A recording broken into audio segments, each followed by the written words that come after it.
You can be the most reliable person in your whole family, the one everyone leans on, the one who never causes problems, and still, underneath all of it, have no real idea who you actually are. If that's you, it probably started a long time ago with being the good kid. So today, I want to show you something. How being good, the very thing you were praised for your whole life, quietly erased the one person it was never meant to leave out. You. I'm Jerry Wise, and for over 45 years, I've helped hundreds of thousands of people heal and get their families out of them by practicing self-differentiation. The process of becoming your true self and releasing the false self you were trained to be in your family of origin. So let me get into this. Because this didn't happen all at once, it happened one small moment at a time, over and over again. Number one, you became the good kid to stay safe. It was never maybe fully your personality.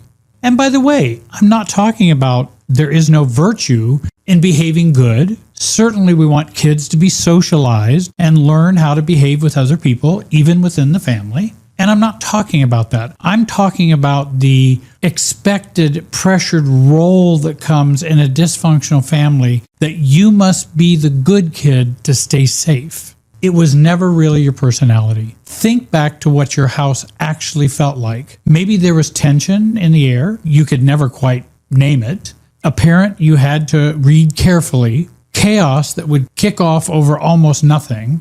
And somewhere in there, you quietly figured out the safest thing you could be. Good, calm, cooperative, easy.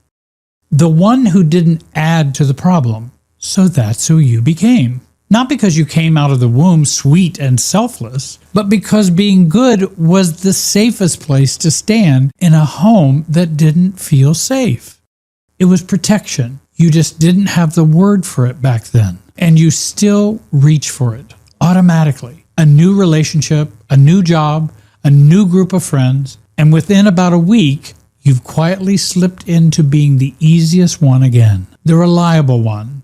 The one who never needs anything. You don't sit down and decide to do it. It just runs on its own, like it's the only setting you were ever given. Number two, you obeyed and followed every rule the family had. Once being good kept you safe, you built your whole childhood around it. Not consciously, but unconsciously. You did what you were told. You didn't push back. You kept the peace, even when keeping it cost you something. And it wasn't just the rules they said out loud. It was the silent ones. Don't upset your father. Don't ask for too much. Don't have a problem when everyone else is already stressed. Don't be too loud. Don't be too needy. Don't be too much. You learned every one of those rules without anyone ever writing them down. And you followed them so that you could feel safe. You depended on it because back then it did feel safe and you did need to depend on it. And you're still following somebody's rules today. You read what a room wants from you and you give it. You bend yourself into whatever shape keeps everyone around you comfortable. You call it being considerate or being low maintenance, but a lot of the time it's the same old obedience, just pointed at new people. Number three, you actually believe being good was the right thing to do. And certainly we teach that everywhere. You see that in books, you see that in your religious teachings, you see that everywhere in being socialized. I'm not against being good. I'm not against doing the right things. But when it becomes a role that overwhelms and does not allow a self to emerge, then we have a problem. It runs deeper than most people realize because nobody had to force you to keep going. You believed in it. You thought being good, staying loyal, putting everyone else first was simply what a good person does. And your family reminded you constantly. So you're so grown up for your age. I never have to worry about you. Thank goodness one of my kids has their head on straight. And you're the easy one. At least I can always count on you. And I remember my own mother stating, we had 3 children. My brother was the second in line, and he was more rambunctious and a little more difficult, I think, to parent early on. And then I came along. I think I was an accident, but I came along and mom said throughout my life, it's just so good. You were such a good kid and a good baby. I'm going, oh dear, that's been my bane for most of my life. and it's caused more problems. Not that being good is the same, being good is being bad. Goodness is not bad, but the way others talk about it, it is kind of a jail or prison you're kind of locked up in. It sounded like praise and it felt like love, so you wore it with pride. You weren't being tricked and you weren't being weak. You were being exactly what everyone told you was good. And that's what makes it so hard to see now. You can't easily question something you were taught your whole life to be proud of. And again, me being a recovering codependent, I thought codependency equaled being good. Boy, was I wrong. So even today, the second you put yourself first, the guilt shows up very quickly. Like you've done something wrong. Like a good person just wouldn't do that. The guilt that you feel isn't proof that you're doing anything bad. It's only the old rule still running in you that produces the guilt. Because maybe what you're doing is exactly what you should be doing for yourself within the relationship. But it doesn't feel like being the good person or good child that everyone expects. Number 4, every time you kept them happy, you handed over a piece of yourself. Being good always came with a price, and the price was you. Your real opinions, your real feelings, the things you actually wanted that would have rocked the boat. To hold on to the role, you learned to push all of that down over and over until you could barely feel it anymore. Picture a normal dinner. Somebody says something that stings, something unfair, and you feel it rise up within you. The urge to say, well, that's not true, or that really hurts. And in a split second, you swallow it. You smile, you simply pass the potatoes, and because keeping the peace was your job, and your real reaction was a threat to it. So you did that 1,000 times growing up, and every single time, a little more of you, of the real you, went quiet. So today, you honestly can't always tell what's yours. Your opinions sound a lot like the ones you grew up around. And when somebody asks, your big choices never really got questioned.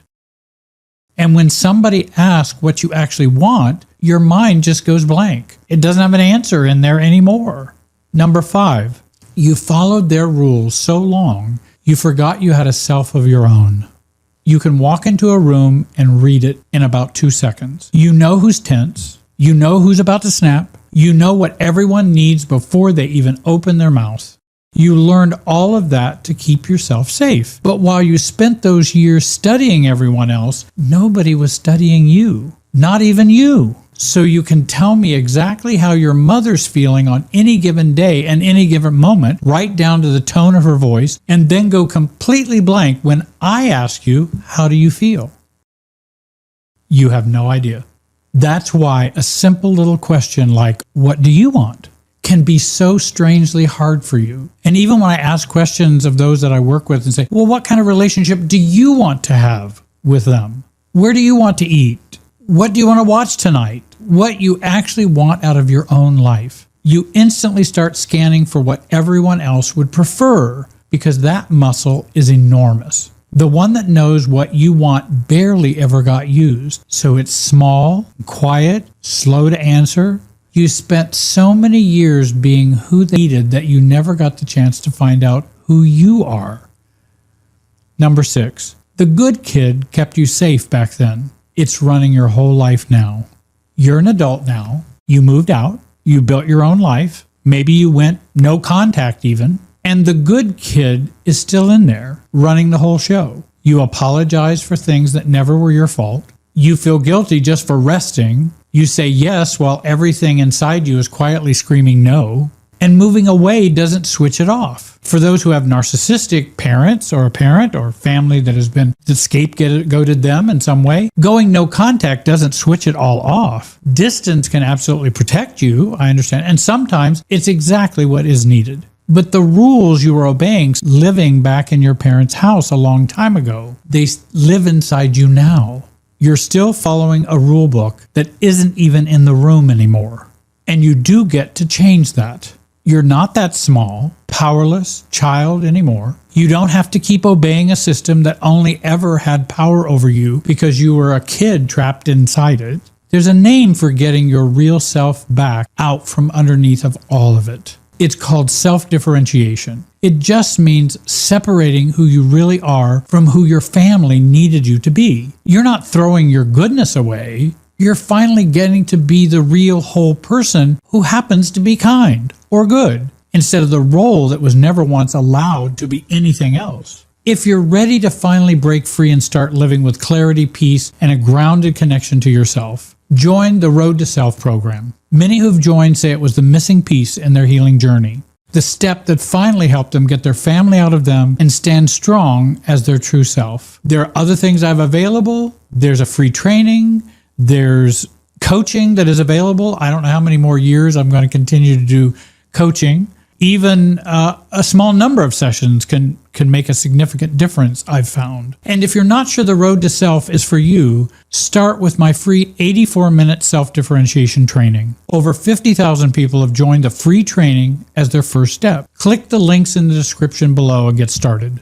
Don't forget to subscribe, comment, and hit the bell icon so you'll never miss a new video. I want to thank you for watching. Have a great day and be wise.